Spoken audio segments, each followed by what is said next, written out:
Episode 73। अब तक हमने देखा अदिति के राज के साथ लंच पर आने के बाद वहां पर प्रेम भी आ जाता है, जिसके बाद प्रेम और विवेक में तरकीब शुरू हो जाता है, जिसके अंत में दोनों अदिति से पूछते हैं कि वह किसके साथ जाना चाहेगी। अब देखना ये होगा कि अदिति किसे चुनती है। अब आगे हर किसी को अदिति के जवाब का इंतजार था। हर कोई अदिति की तरफ देख रहा था। वहीं अदिति को कुछ समझ नहीं आ रहा था कि वह क्या करे और किसे चुने, जिस वजह से वह इस तरह होकर बिना कुछ कहे हुए से ही खड़ी रहती है। अदिति को कुछ ना बोलता देख विवेक एक बार फिर से बोलना शुरू करता है। अदिति, तुम्हें किसी से डरने की जरूरत नहीं है, फिक्र मत करो। मैं किसी को तुम्हें कुछ कहने नहीं दूंगा। तुम बस कह दो कि तुम मेरे साथ मॉम से मिलने जा रही हो, बाकी सब मैं संभालूंगा। बस तुम एक बार कह दो कि तुम्हें मॉम से मिलना है। यह कहकर विवेक एक बार फिर उसे मैनिपुलेट करके अपने साथ चलने के लिए मनाता है। वहीं जब प्रेम ने देखा कि विवेक बार बार अपनी मॉम का नाम लेकर अदिति को इमोशनल ब्लैकमेल करने की कोशिश कर रहा है, तो उसे बेहद गुस्सा आ जाता है और वह उसी गुस्से में विवेक से कहता है, आपको नहीं लगता मिस्टर कपूर, जो आप कर रहे हैं उसे इमोशनल ब्लैकमेल कहते हैं। प्रेम की बात को नजरअंदाज करने की दृष्टि से विवेक उससे कहता है, मैं सिर्फ अपनी बात रख रहा हूँ मिस्टर सिंघानिया। विवेक का इतना सीधा सपोर्ट जवाब सुनकर तो प्रेम का गुस्सा मानो सातवां आसमान पर चढ़ गया था और उसे देखकर कहता है, वो तो दिख ही रहा है।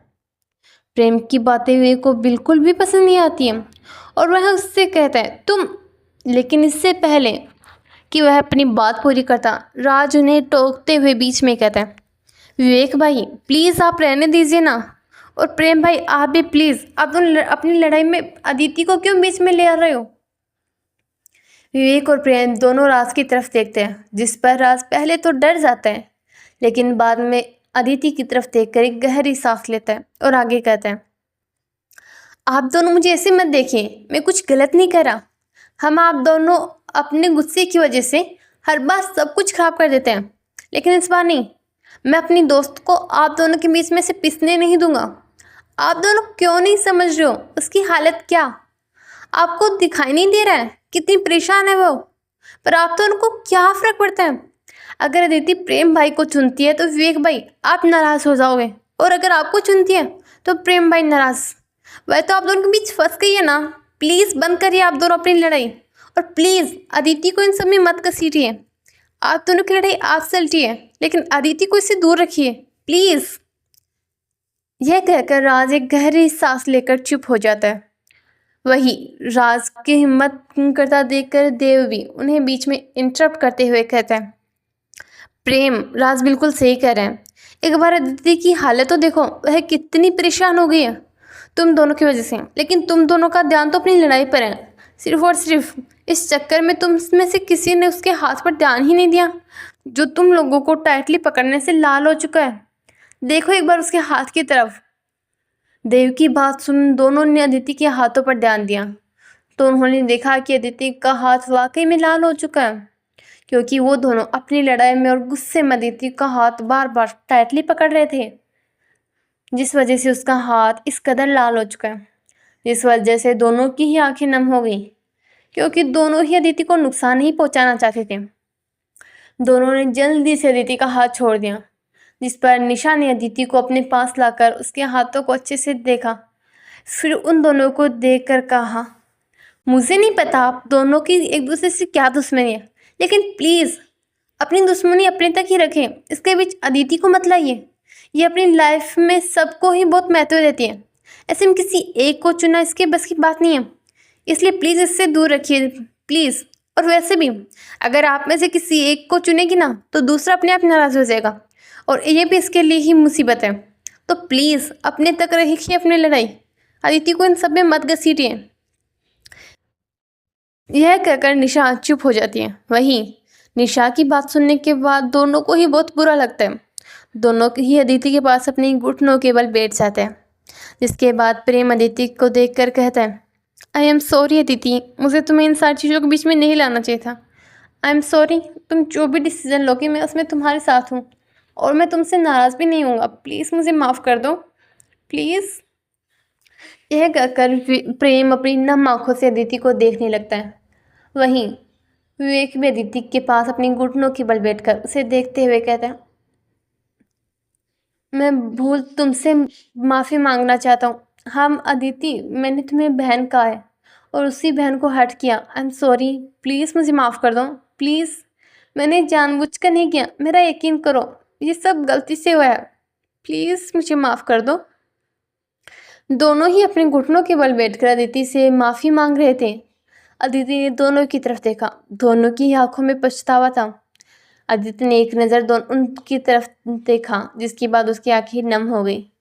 उसने दोनों की तरफ देखकर कहा, आप दोनों माफ़ी मत मांगिए प्लीज़। मुझे पता है आप में से कोई भी मुझे जानबूझकर हर्ट नहीं करेगा, लेकिन प्लीज़ आप दोनों मुझे किसी को चुनने के लिए मत कहिए, क्योंकि हमारा हर एक रिश्ता ज़रूरी होता है।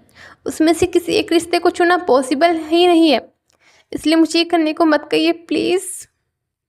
यह कहकर अदिति अपनी नम आँखों से दोनों को देखने लगती है। वहीं प्रेम उसकी बात सुनकर उससे कहता है, तुम्हें किसी को चुनने को नहीं कहेगा, इसलिए फिक्र मत करो और शांत हो जाओ। प्रेम की बात पर विवेक भी हाँ में हाँ मिलाता हुआ कहता है, हाँ दीदी, तुम्हें किसी को चुनने की ज़रूरत नहीं है, और हमने अभी जो किया उसके लिए सॉरी, प्लीज़ हम दोनों को माफ़ कर दो। प्रेम और विवेक की बात सुनकर अदिति उनकी तरफ देखते हुए कहती है, कोई बात नहीं, जो हो गया सो हो गया, अब उस बारे में बात नहीं करते हैं। यह कहकर वह प्रेम की तरफ देखती है और उससे कहती है, प्रेम, क्या हम सब पहले आंटी से मिलने चले प्लीज़? आंटी से मिलकर हम वापस आ जाएंगे। यह कहकर अदिति एक उम्मीद भरी नज़र से प्रेम की तरफ देखती है। वही प्रेम एक नज़र विवेक को देखता है, जिसने अपना चेहरा दूसरी तरफ कर लिया था। उसके बाद वह अदिति की तरफ देखता है, जो नम आँखों से उम्मीद के साथ उसे देख रही थी। जिसे देख प्रेम एक गहरी सांस लेता और कहता है,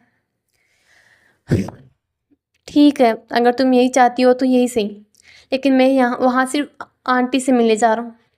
हम, क्योंकि मेरी वाइफ यह चाहती है, तो कोई और इसका कोई और मतलब ना निकाले। आखिरी लाइन उसने स्पेशली विवेक के लिए कही, जो हर कोई समझ चुका था, लेकिन किसी ने कुछ नहीं कहा। वही विवेक ने भी इस बार कोई रिएक्शन नहीं दिया। जिसके बाद अदिति ने ही विवेक की तरफ देखते हुए कहा, विवेक भाई, आपको तो कोई प्रॉब्लम नहीं है ना?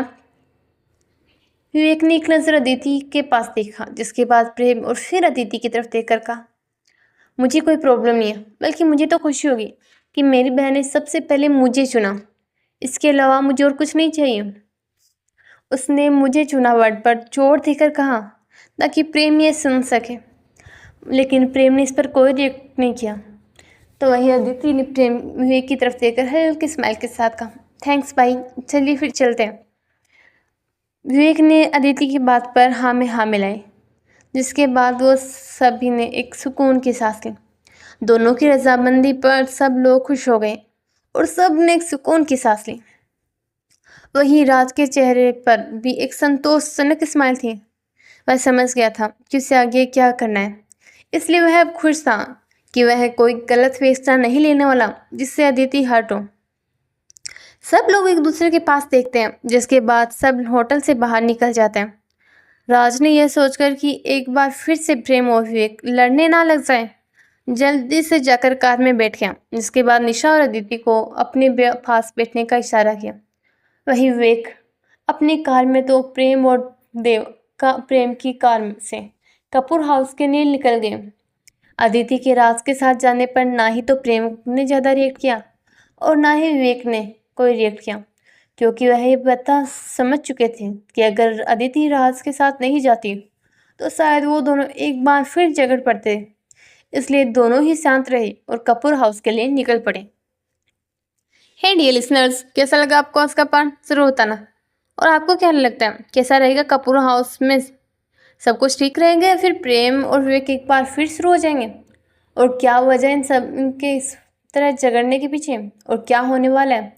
और सबसे इम्पोर्टेंट बात, प्रेम को कैसे पता चला कि विवेक को उसकी शादी के बारे में पता है, और उसे और क्या क्या पता है? क्या अदिति से कॉल पर बात करने के बाद कुछ हुआ था प्रेम की केबिन में? ये सब तो आगे ही पता चलेगा। तो चलिए फिर मिलते हैं कपूर हाउस के सफ़र में। तो तब तक के लिए बाय बाय।